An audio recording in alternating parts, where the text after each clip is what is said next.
नमस्कार. आज शरद सहकारी बँकेची 91वी वार्षिक सर्वसाधारण सभा 11 वाजता कवयित्री शांता शेळके या सभागृहामध्ये संपन्न होत आहे आणि या सभेसाठी सभासदांना जे सभेचं नोटीस व्यक्तिशः बाय पोस्ट किंवा बाय हँड येणं अपेक्षित असतं.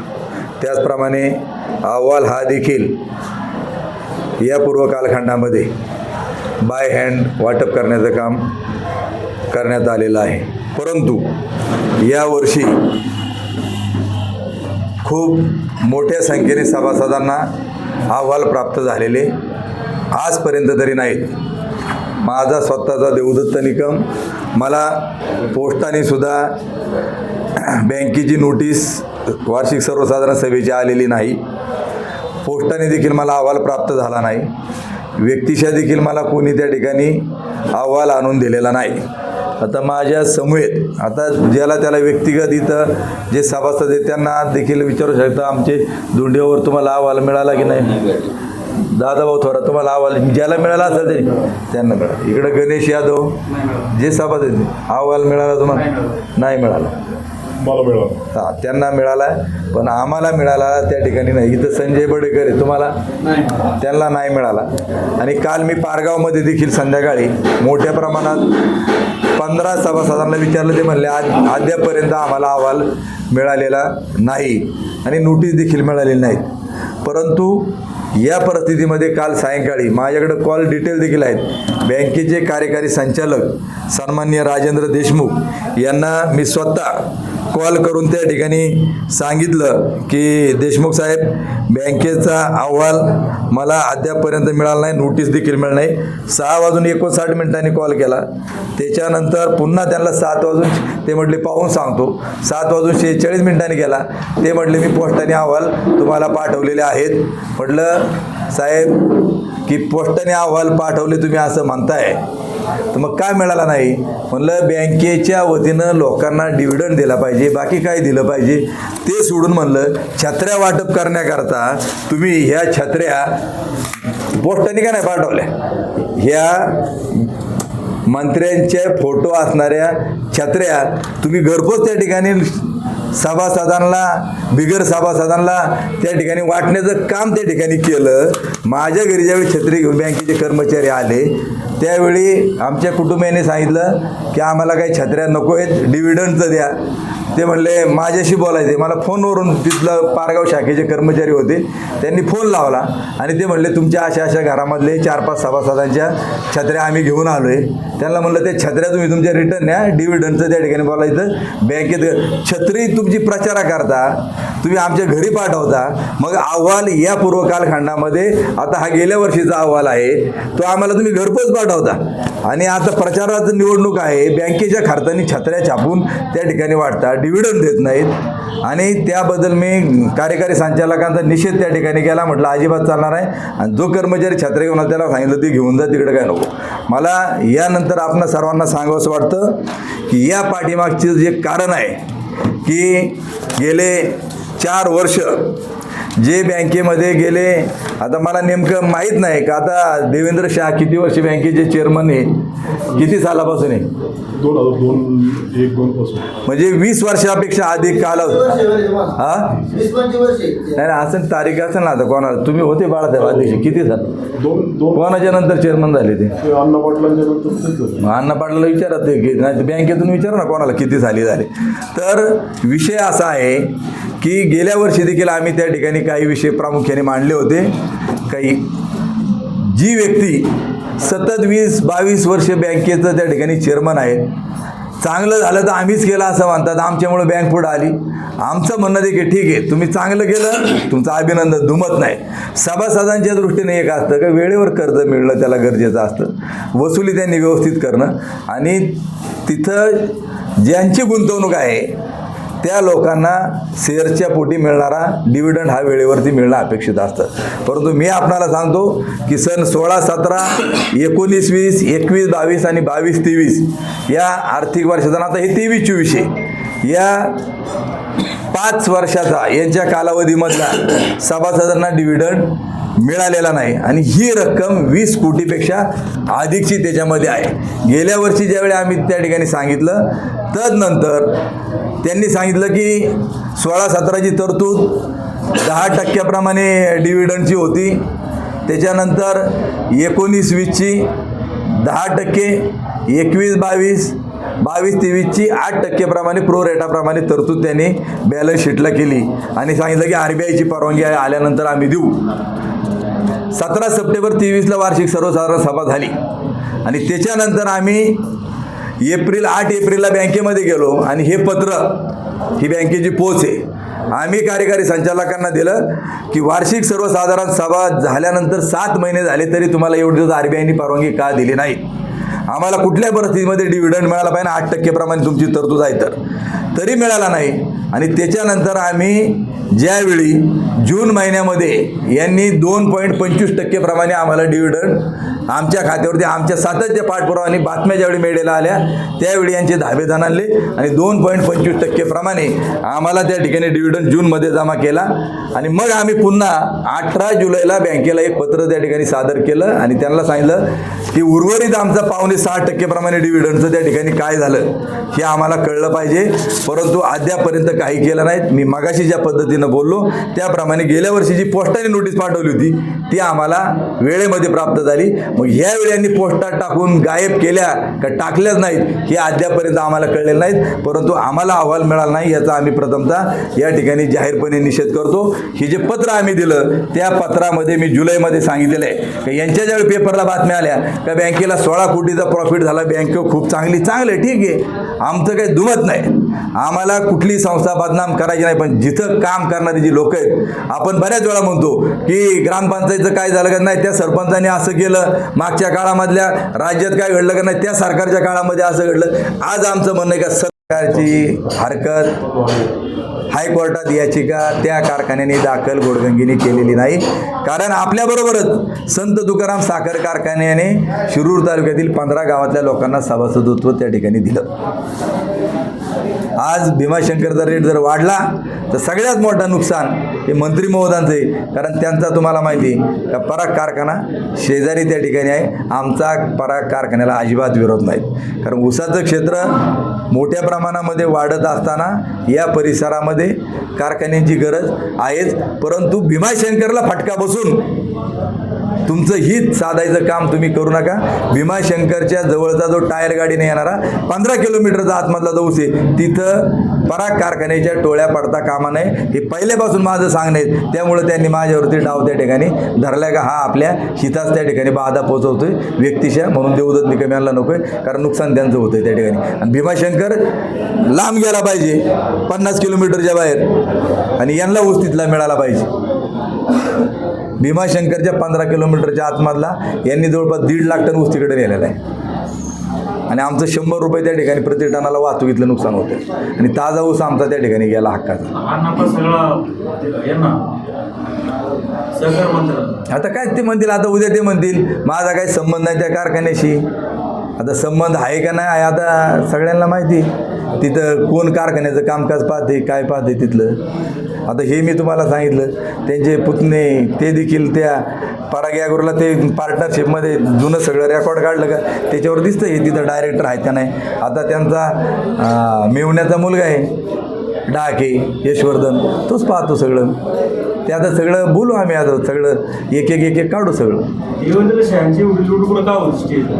तुम्हाला सांगितलं ना, आता आज बँकेची इकडे हे आहे, मी त्यांचं मधल्या प्रकारे याचं मॅटर काढलं, आळ्यांचा विषय त्या ठिकाणी काढला, रामनगरीच्या प्लॉटवर यांनी कशी बँकेची लूट केली हे आता मी ते सगळं डिटेल्स त्याच्यावर एक एक आता सगळं एकदम आता तुमच्या पुढं ते टप्प्याटप्प्याने मांडल्यानंतर कळल का यांना काय होणार आहे. त्यांना भीती पहिली जेलची हवा त्यांना खावा लागते. लाभार्थी डायरेक्ट लाभार्थी हे बँकेचे चेअरमन यांच्या नावावर जमीन आपल्या कामगार नातेवाईकांना बँकेतून 24 करोड रुपये दिले आणि ते पैसे परत यांच्या खात्यामध्ये, याला ईडी जे म्हणतात मनी लॉन्ड्रिंग, हे त्याच्यात झालेलं आहे. विवेक वळसे पाटलांचं जसं वेस्टर्नला ते तिथं डायरेक्टर बँक शरद बँकेचं कर्ज तिकडे दिलं आणि ते परत तिथं माफ करून टाकलं. हा सगळा आहे. आणि ईडीची पडली होती, ह्याच विषयासाठी पडली होती. नाही, ती ईडीची नव्हती, इन्कम टॅक्सची होती. ते बरंच आहे. अजून इकडं एक कंपनी त्यांनी काढली होती, लोकांना बटाट्याच्या याच्याकरता दिलं होतं. काय काय कोणी काय काय केलं ते काढू सगळं डिटेलमध्ये. प्रभाकर बांगर म्हणतायत का तुम्ही जे केलं ना काल परवामध्ये काय झालं ते तो राजकीय स्टंट होता. प्रभाकर बांगर काल त्यांनी स्टेटमेंट मांडलं होतं, त्याच्यामध्ये म्हणले त्यांनी जे केलं आणि तुम्ही जे केलं तसं राजकीय स्टंट आहे. तुम्ही तो विषय ना त्यांना तुम्ही तो विचारून घ्या. हा राजकीय स्टंट होता किंवा काय होता. मी तिथं काल प्रभाकर बांगरेचाच मला स्वतःहून फोन आला होता. मला त्यांनी स्वतःहून कॉल केला होता आणि मग त्यांना हे कळलं. म्हणलं तुम्ही तर क्लीन चिट देऊन टाकली सगळी. नाही म्हणले माझी मागणी 3500 रुपयावरच ठाम आहे. अजून मी 3500 रुपये म्हणलं मग तुम्ही आले का नाही कारखान्याच्या सभेला? तुम्ही का हजर राहिले नाही? इतर वेळी उपोषणाला तुम्ही बसले होते, त्याच्यानंतर तिथं चर्चेला गेले होते, मग मिटिंगला तुम्ही का आले नाही? काय उत्तर काय नाही. म्हणलं मी आता तुम्ही राजू शेट्टी साहेबांचं सांगितलं ना, मी राजू शेट्टी साहेबांकडे आता हे सगळं घेऊन जाणार आहे. नाही म्हणले मला घेऊन जा. म्हणलं बघू आता मी त्यांची वेळ घेतो आणि मग सांगतो म्हणलं तुम्हाला काय. यांच्यावर संशय निर्माण होईल अशी परिस्थिती निर्माण झाली का? हा? बांगरे यांच्यावर आता हे जे बोलतात, मिटिंगला येत नाही, इकडे सभा घेतात, तुमच्यावर टीका करतात, त्यांच्यावर संशय निर्माण होईल अशी स्थिती निर्माण झाली. मला आता प्रभाकर बांगरांच्या बाबत मला काही त्या ठिकाणी मी जेवढं मला त्यांनी विचारलं जे बोललं ते सांगू. ज्याचा त्याचा व्यक्तिगत प्रश्न आहेत. ज्यावेळी 100 कोटीच्या दाव्यामध्ये दुधाच्या आळ्याच्या प्रकरणात प्रभाकर बांगर देखील तिथं होते. त्यानंतर जी नोटीस आली मला त्याच्यामध्ये माझं नाव आहे, प्रभाकर बांगरांचं नाव आहे, त्याच्यानंतर तिथले मुख्याध्यापक जे आहेत नाईकडे त्यांचं एक नाव आहे. प्रभाकरला ज्यावेळी त्याचं नाव आहे त्याचं माझं बोलणं झालं. तो मला माझ्या घरी नोटीस घेऊन आले होते, पण मी घेतलं नाही. म्हणलं का नाही घेतलं तू? नाही म्हणलं ते. मी म्हटलं का माझं कुठं नाव आहे याच्यात पूर्ण? त्याला हा एक विचारा तुम्ही बघा, तुम्हाला नोटीस 100 कोटीची आली का नाही, त्याच्यात काय झालं काय नाही. नोटीस मध्ये अनेक लोक होती, बातम्या करणारे पत्रकार होते, लोक बी अनेक होते, पण तुमचेच नाव ठेवले, बाकीची नाव गाळ झाली. त्यांना फक्त टार्गेट कोणी आज देवदत्त निकम. हा संपला, सगळं मोकळं रान झालं. यांना खुल्लं वन वे.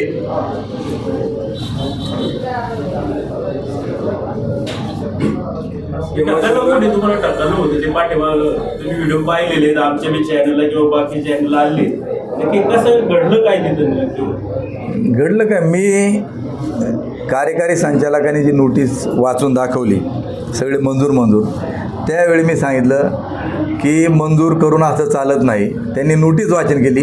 तुम्ही विषय क्रमांक 1 घ्यायला पाहिजे आता लगेच. ती प्रथा आहे आजही. आता ती बँकेचं मिळेल ना आज पाहिला. आज एक परवाच्या सारखं मंजूर करून सगळं होतंय का? चर्चा काय होऊन देणार आहेत का नाही ते आज कळेल ना. आता आपल्याला आज ते कळेल ना आपल्याला. परवाच्या पद्धतीनं तुम्ही वाइंड अप केली सभा. आज बँकेची सभेचं कामकाज किंवा गेल्या वर्षी तुम्ही होता काय पद्धतीनं? गेल्या वर्षी मी 14 मिनिट सविस्तर बोललो त्याच्यावरती, परंतु मी बोलल्यामुळे 200 रुपये टनाला भाव त्या ठिकाणी वाढून द्यावा लागला. आज तीच परिस्थिती आहे. आणि मी सांगितलं की इकडं भाव वाढला का त्याचा परिणाम त्यांच्या प्रायव्हेट कारखान्यावर त्या होतो. तुम्हाला ढकललं कोणी आणि काय कारण होतं का तुम्हाला मारायचा प्रयत्न होता?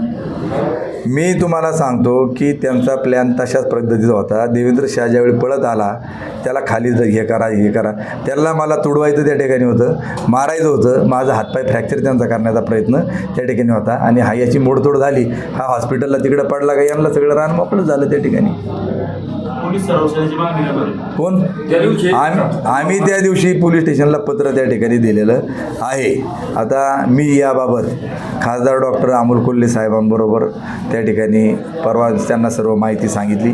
त्यांच्या कानावरती हा विषय घातलेला आहे. मी आता या संदर्भामध्ये की ज्या आदरणीय पवार साहेबांनी या परिसराचं सोनं केलं त्यांना आता जाऊन भेटून हा सगळा विषय सांगणार आहेत की पवारसाहेब जर म्हटले का तुम्ही पोलीस संरक्षण त्या ठिकाणी ठेवा, कारण तुम्हाला देखील माहिती आहे की पवारसाहेबांनी देखील Z+ जी त्यांना संरक्षण दिलेलं होतं केंद्राचं सरकारचं ते त्यांनी नाकारलं. मी साहेबांना विचारणार आहे का आता मी तर सांगितलेलं काय व्हायचं माझं ते होईल. मी आता जीवावर त्या ठिकाणी उदार झालेलोच आहे. काय मला त्याची अजिबात नाही. काय या तालुक्यामधून बाबू घेऊन हुतात्मा झाले, उद्या काय लोकांकरता माझं बलिदान झालं तर मी आता ते त्या दिवशी होणार आहे. त्या दिवशी तुम्हाला निर्णय धक्का कोणी दिला होता? मी ज्यावेळी तिथं वरती स्टेजवरती चढत होतो त्यावेळी आपण पाहताय का यांच्या पक्षाचे कार्याध्यक्ष निलेश थोरात ते तिथं हात वर करून मला वर येऊन देत नव्हते, तुम्ही वर यायचं नाही. मी काय काय बोललो ते त्याच्या तुमच्यात रेकॉर्डिंगला आहे.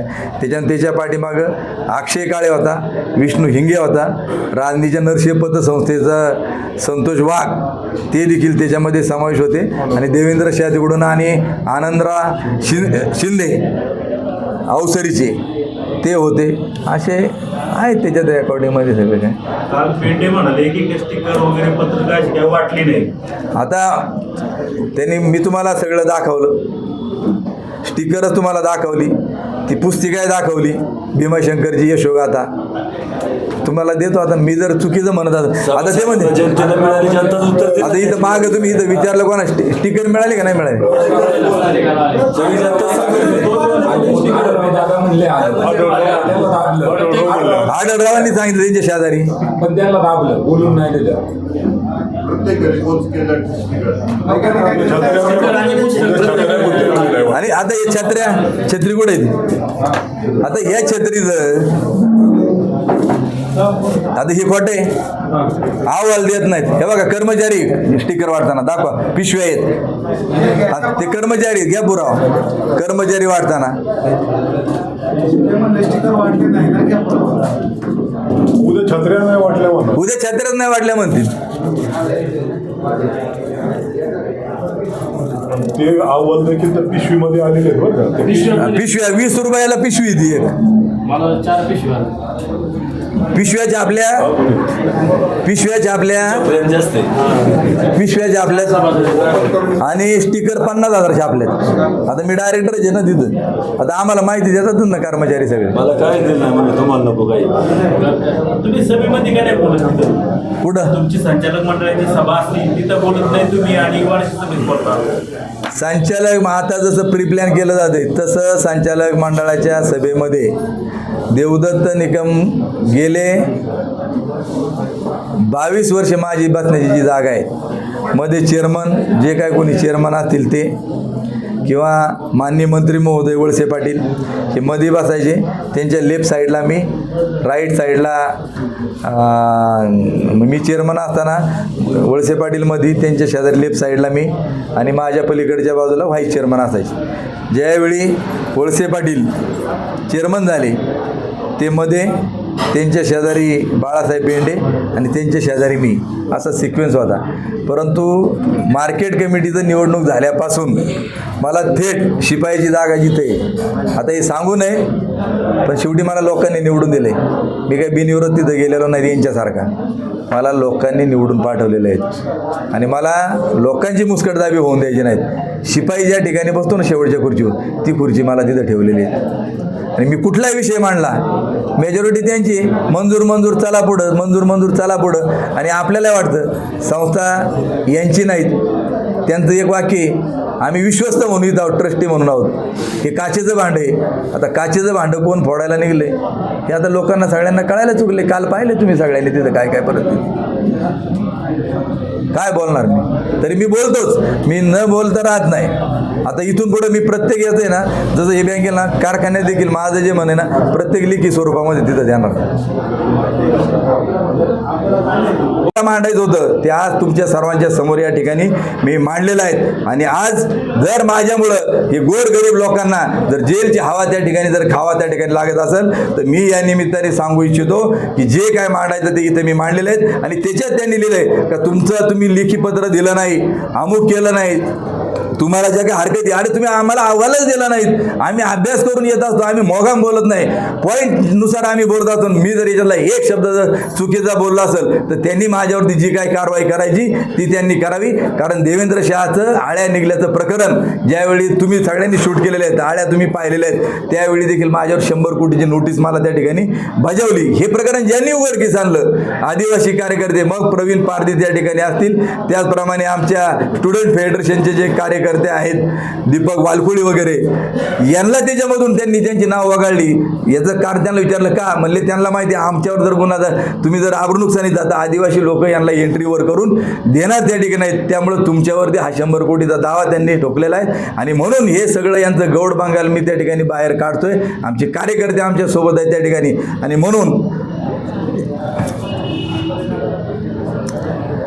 तर मी आपणाला या निमित्ताने एवढं सांगतो की गोर गरीब लोकांना विनाकारण ह्या यांच्या चुकीच्या गैरकारभारामुळं अडचण येऊ नये, यांना तुरुंगात जाऊ त्या ठिकाणी लावू नये, म्हणून जे काय मला म्हणणं मांडायचं ते प्रेसच्या माध्यमातून या ठिकाणी मांडलेलं आहे. आणि मी सर्वांना विनंती करतो की आपण सगळे शेतकरी आहोत, सामान्य आहोत, आपले कुठलेही 2 नंबरचे धंदे नाहीत, त्यामुळं आपलं जे म्हणणं मांडायचं ते आपण इथं मांडलेलं आहे. आणि माझी आपणाला विनंती आहे की आता आपण जर त्या ठिकाणी गेलो तर आपल्यावरती त्या ठिकाणी त्यांनी ऑलरेडी त्या याच्यामध्ये जे सभासद गुंड जे आहेत यांचे बँकेचे लाभार्थी जे आहेत, ज्यांच्यावरती कर्ज आहे, ज्यांची पोरं कामाला आहेत, कामगार, या सगळ्यांना पुढच्या शीटवरती बसवले. आणि आम्ही बोलायला काही उठलो काय 70 पोलिसांची फौज तिथं तैनात केली. तुम्ही जाऊन त्या ठिकाणी रेकॉर्ड करून या. मी वेस्टर्नचं जे बोललो तिथं जाऊन या, कोणाचा माल पडलेला आहे तिथं, कोणाच्या ब्रँड, तुम्ही जाऊन सगळं शूट करून त्या ठिकाणी घ्या. आणि म्हणून आम्ही तिथं आज सभेला न जाता आमचं जे म्हणणं काय इथं त्या ठिकाणी मांडलेलं आहे, आम्ही त्या ठिकाणी गेल्यानंतर आम्हाला हे जेलमध्ये टाकणार, आमच्यावर खोटे गुन्हे दाखल करणार, अशी देखील आमच्याकडे गोपनीय माहिती त्या ठिकाणी उपलब्ध झाली. धन्यवाद. तुम्हाला काही विचारायचं असेल तर तुम्ही विचारू शकता. 34 करोड रुपये त्या ठिकाणी दाखवण्यात आली, परंतु ज्यावेळी ती लिलावात काढायची ठरली त्यावेळी सगळं काय काय आता कागदोपत्र हे जे आता कोण म्हणतं पाण्याकरता गेले, आमक्याकरता गेले, तमक्याकरता, पण आपल्याला देखील माहिती आहे ज्यावेळी पराग उद्योग समूहावरती इन्कम टॅक्सची रेड पडली त्यावेळी तीच रेड शरद सहकारी बँकेमध्ये पडले आणि सगळ्या फायली त्या ठिकाणी गोळा करण्यात आल्या. हे खूप मोठे आकडे आहेत, परंतु आता हे आकडेवारी आपल्यापर्यंत पोहोचू शकत नाहीत. परंतु सत्याला एक ना एक दिवस त्या ठिकाणी वाचा फुटल्याशिवाय त्या ठिकाणी राहत नाही.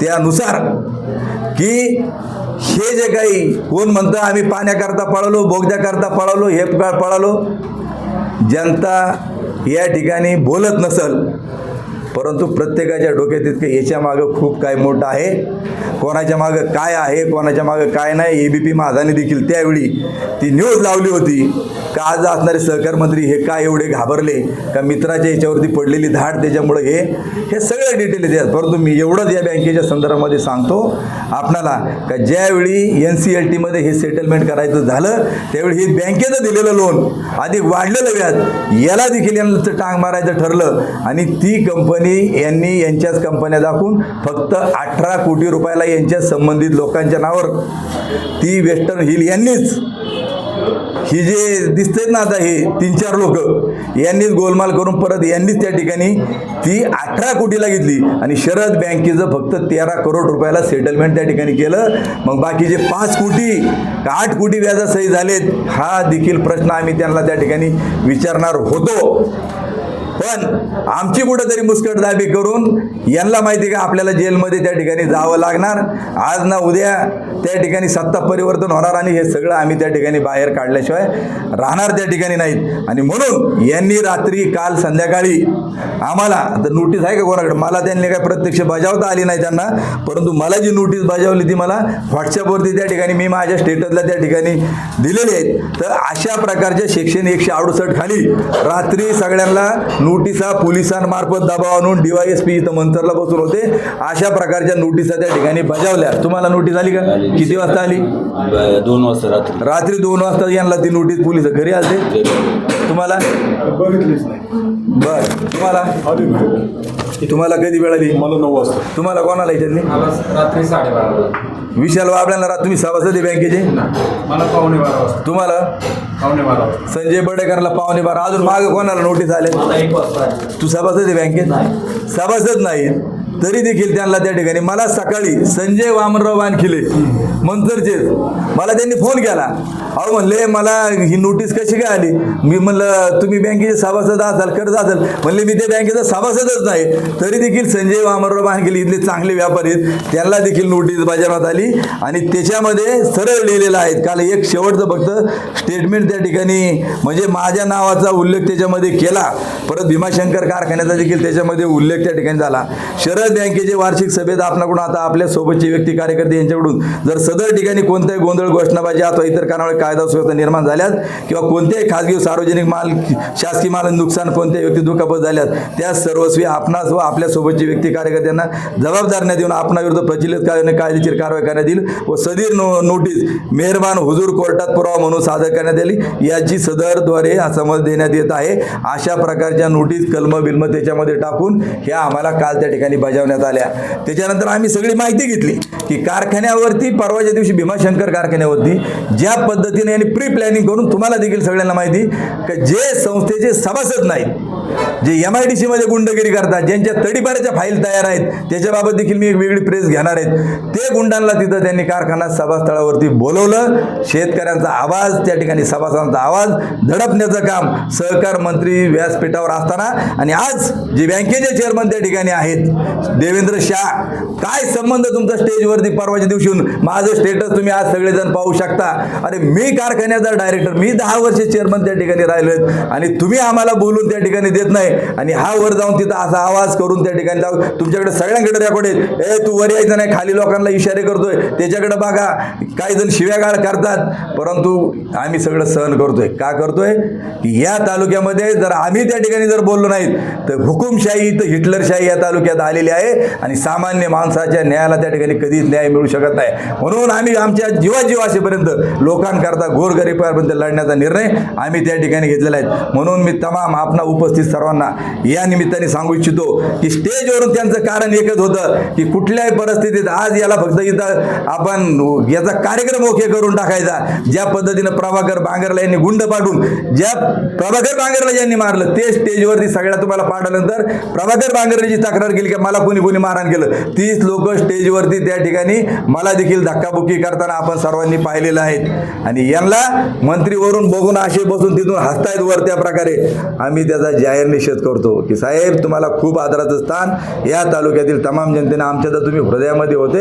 तुमचा फोटोची पूजा आम्ही त्या ठिकाणी करत होतो परंतु अशा प्रकारे राजकारणात काही त्या ठिकाणी होईल पण असलं गलिच्छ राजकारण त्यांच्याकडून जे आहे सगळे म्हणत होते की एकदम संयमी व्यक्तिमत्व हे कसं व्यक्तिमत्व आहे काय करतंय हे आपण सर्वांनी त्या ठिकाणी पाहिलं आणि आज त्यांचं ठरलेलं आहे की देवेंद्र शहानी आणि यांनी या सगळ्यांनी ठरवलेलं आहे की हे सगळं प्री प्लॅन केलेलं आहे की आता नोटिसा बजावून आम्हाला त्या ठिकाणी झालेले आहेत. आता देखील इथं पोलीस बसून आहेत का इथून आता आम्ही इथून उठलो सभेच्या ठिकाणी जायला का पोलीस इथून लगेच त्यांना त्या ठिकाणी कळवणार आणि आमच्यावरती त्या ठिकाणी असे गुन्हे त्या ठिकाणी नोंदवणार का आम्ही ह्या निवडणुकीच्या काळामध्ये जेलमधून त्या ठिकाणी बाहेर आलो नाही पाहिजे अशा प्रकारची तरतूद केली आहेत. म्हणून मी तमाम उपस्थित सर्वांना एक विनंती करणार आहेत का जे काय मला मांडायचं होतं ते आज तुमच्या सर्वांच्या समोर या ठिकाणी मी मांडलेलं आहे आणि आज जर माझ्यामुळं हे गोरगरीब लोकांना जर जेलची हवा त्या ठिकाणी जर खावा त्या ठिकाणी लागत असेल तर मी या निमित्ताने सांगू इच्छितो की जे काय मांडायचं ते इथे मी मांडलेले आहेत आणि त्याच्यात त्यांनी लिहिलंय का तुमचं तुम्ही लेखी पत्र दिलं नाही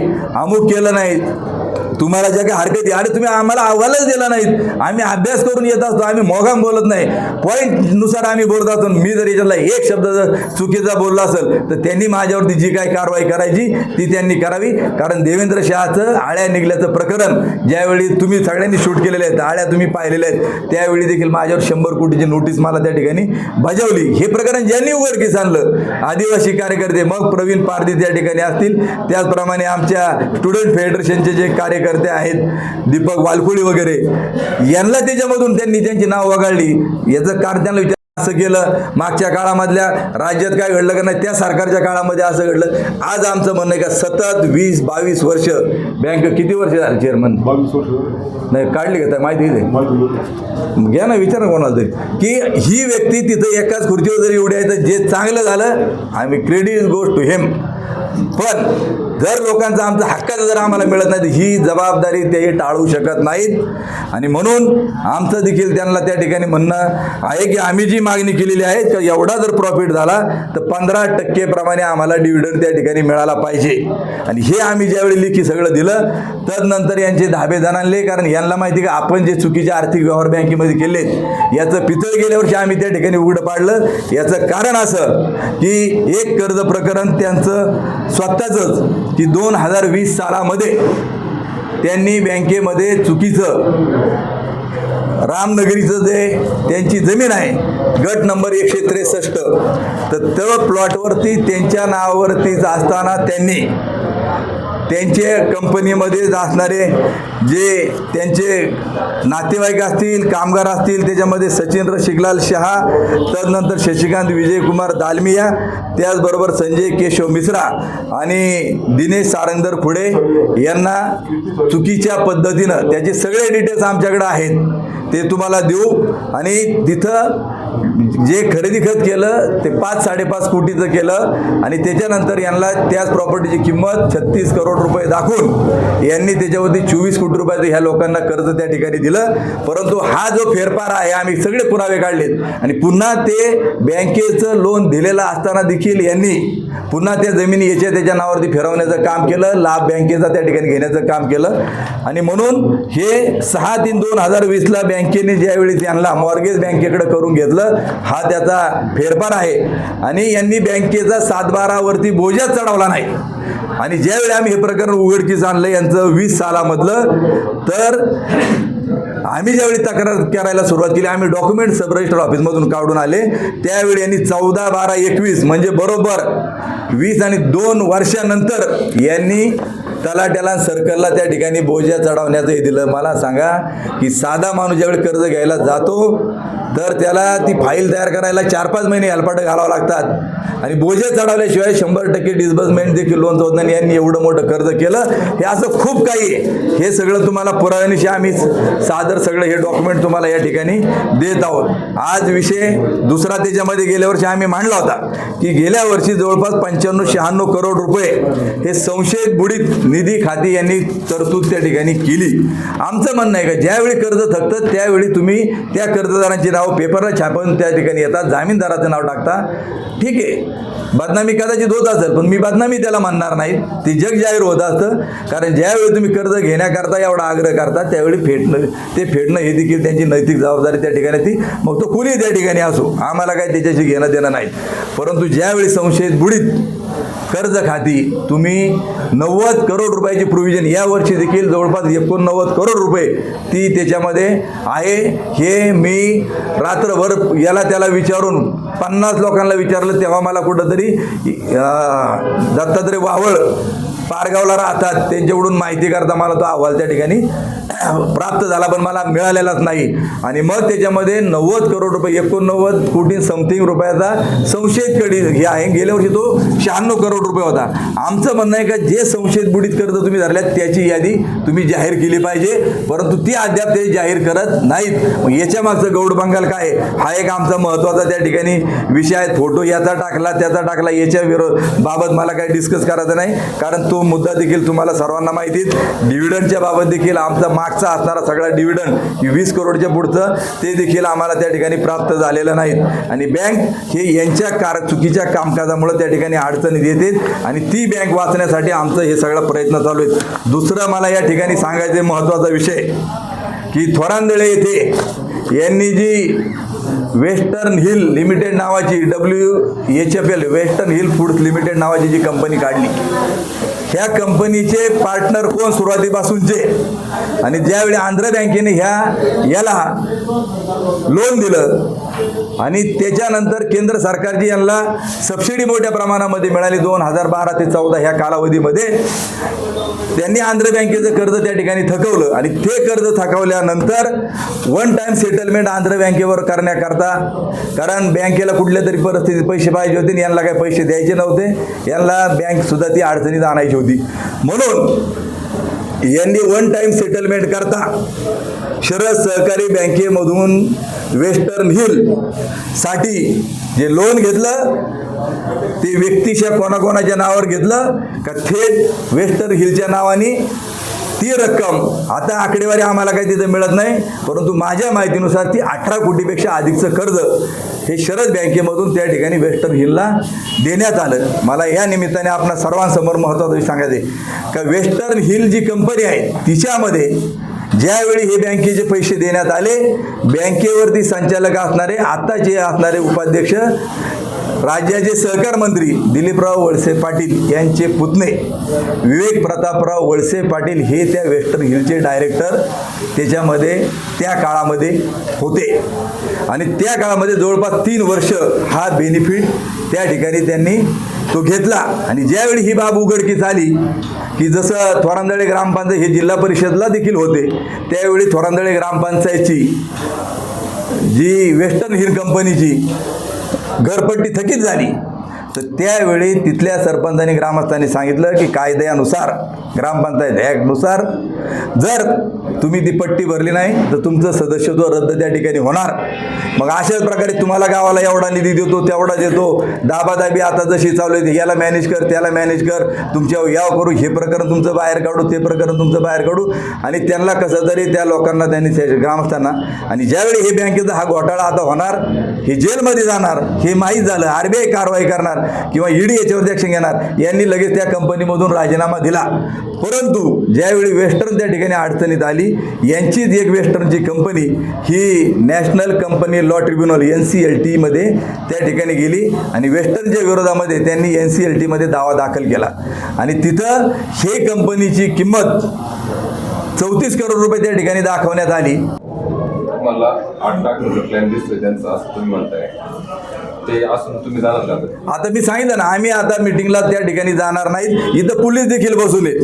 आता इथून त्यांना सगळे इन्स्ट्रक्शन आले आहेत. आमच्याकडे देखील जसे त्यांना वाटतं की पोलीस हे काय फक्त तुमच्याच याच्याप्रमाणे, त्यातली काही लोक देखील आम्हाला त्यांना वाटतं ना हे खऱ्या करता लढतात. त्यांनी आम्हाला सांगितले ना की अशा प्रकारे तुम्ही जर इथून त्या ठिकाणी निघलात तर तुमच्यावरती गुन्हे दाखल करून तुम्हाला जेलमध्ये त्या ठिकाणी आत टाकण्याचं या ठिकाणी हे करू नये. आणि म्हणून माझी आपल्याला कळकळीची विनंती का माझं देखील म्हणणं आहे का मी तिथं बोलणार, अजून काही सभासद त्या ठिकाणी बोलणार, तर त्याच्यामुळं आपल्यामुळं गोरगरिबाला त्रास होऊ नये, जेलची हवा खायला होऊ नये. कारण तुम्हाला मी एवढं त्यानिमित्त सांगतो की आगामी काळात होणाऱ्या निवडणुका लक्षामध्ये ठेवून त्यांना फक्त देवदत्त निकम हा संपवायचा आहे आणि मला जेलमध्ये टाकल्यानंतर यांना सगळं रान त्या ठिकाणी मोकळं होणार आहेत. आणि मी तुम्हाला सांगतो या पुढच्या काळामध्ये देखील कुठलं इतक्या खालच्या स्तराला हे राजकारण जाणार आहे का हे काही करून मला फक्त बदनाम करायचं षडयंत्र. त्यामुळे गेले 34 वर्ष मी त्यांच्यासोबत होतो, तोपर्यंत माझा सगळा इतिहास त्यांना माहिती, त्यांचा देखील मला सगळा त्या ठिकाणी माहीत आहे. तरी पण मधल्या काळामध्ये देखील एका खोट्या केसमध्ये मला जेलमध्ये टाकण्याकरता यांनी पोलीस यंत्रणा एवढा दबाव आणला होता, पण सगळं काय त्याच्यामध्ये त्यांनी तपासलं, त्याच्यात कुठल्या प्रकारे निष्पन्न झालं नाही. म्हणून मी त्या ठिकाणी वाचलो. नाही तर यांच्या डोक्यात मला फक्त जेलमध्ये टाकायचा, जसं संजय राऊतांना टाकलं, अनिल देशमुखांना त्या ठिकाणी टाकलं, तशा प्रकारे देवदत्त निकम हात बंद करून टाकायचा, परत बाहेर आलाच नाही पाहिजे. मी मगाशी जे सांगितलं की जे गुंड ज्यांच्यावर तडीपारीचे गुन्हे फाईल रेडी आहेत ते यांच्यासोबत गाडीत त्या ठिकाणी बसतात. परवाच्या सभेत तेच गोंधळ होते. पोलीस स्टेशनला जे फरार आहेत त्यांची मी यादी पारगाव पोलीस स्टेशनला दिले आहेत. हे आरोपी यांच्या गाडीत आणि राजरोज सत्कार करतात, मंत्र्यांसोबत फिरवतात. यांचा बंदोबस्त झाला पाहिजे. तुम्ही म्हणताय गुंडांना पण पोचतोय. आता मी जे सांगितलं की हे जे काही सगळं चाललेलं आहे ते माननीय सहकार मंत्र्यांच्या मार्गदर्शनाखाली ह्या संस्था चालू आहेत आणि हे सगळं त्यांना सगळं माहीत आहे.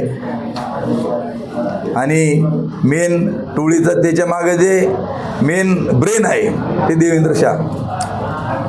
आणि तुम्हाला मी 100% सांगतो की उद्या माझ्या किंवा माझ्या जेवढे सहकारी यांच्या जीविताचा काय धोका जर झाला तर ही जेवढी मी नावं त्या ठिकाणी घेतली आहेत ही सगळी त्याला आपण समजावं. परंतु आम्ही आता जीवावर उदार झालेला असेल, काय व्हायचं असेल ते होईल. आता कालच्या मीटिंगमध्ये मानसिक पाचूनकर तुमच्या अंगावर धावून येत होते, शिवीगाळ करत होते, मोठं प्रमाणात राडा घालत होते. मानसिंग पाचुंदकर हे सराईत गुंड आहे. माझी बॅग आणा बरं, तुम्हाला मी एक नोटीस दाखवतो.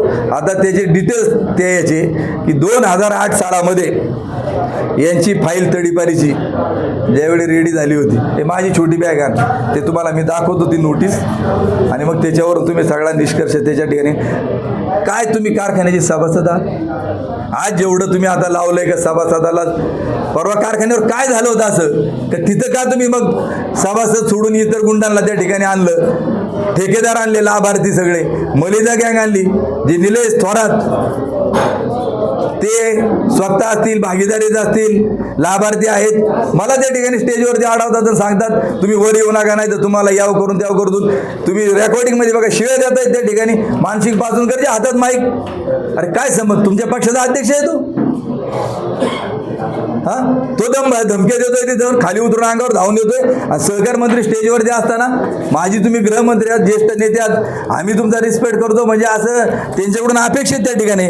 तुम्ही काय आम्हाला संपवायला निघालात का? सांगून टाका ना. आणि आम्हाला माहिती का आमचं आता ह्या निवडणुकीपूर्व काही ना काहीतरी गेम होणार आहेत. पण आम्ही आता घाबरणार नाही. ही नोटीस आहे, तुम्ही काढा सगळे, याचा फोटो शूट करा.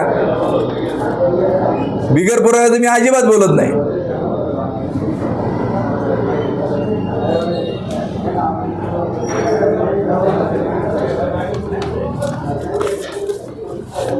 काय नोटीस मध्ये काय? नोटीसमध्ये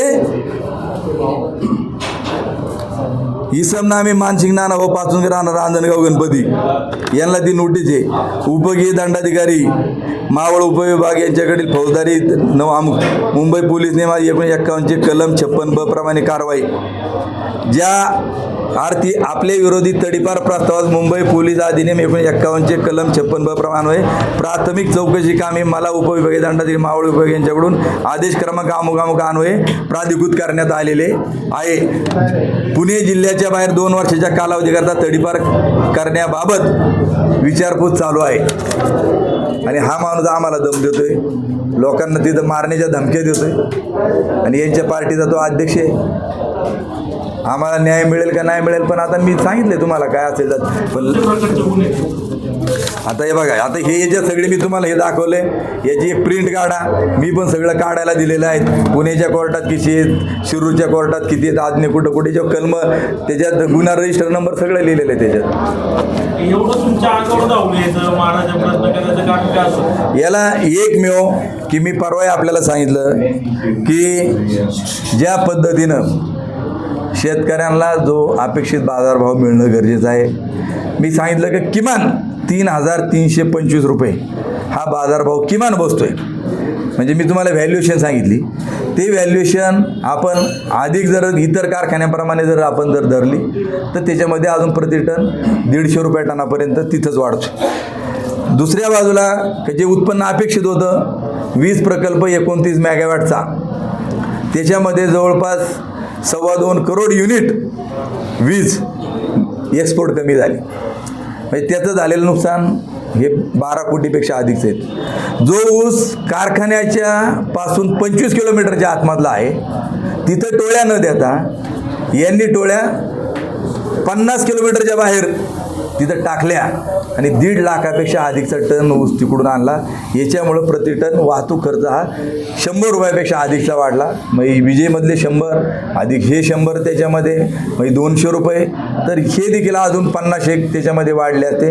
म्हणजे एकूण वाढ जी आहे, मी हिशोब मांडला होता की प्रति टन अजून 200 रुपयाच्या दरम्यान ते सगळं गेलं होतं. हे हिशोब मला बारकाईने त्या ठिकाणी, कारण मी 10 वर्ष 30 मिळून जे झाले ते माझ्याच काळामध्ये सभासद झाले लोक. बाकीचे काय नाही झाले? कुठले बाकीचे 40 गावाचे जे 39 आपण कारखाना कार्यक्षेत्र वाढीचा प्रस्ताव साखर आयुक्तालयामध्ये दाखल केला. आपल्याबरोबर संत तुकारामनी दाखल केला.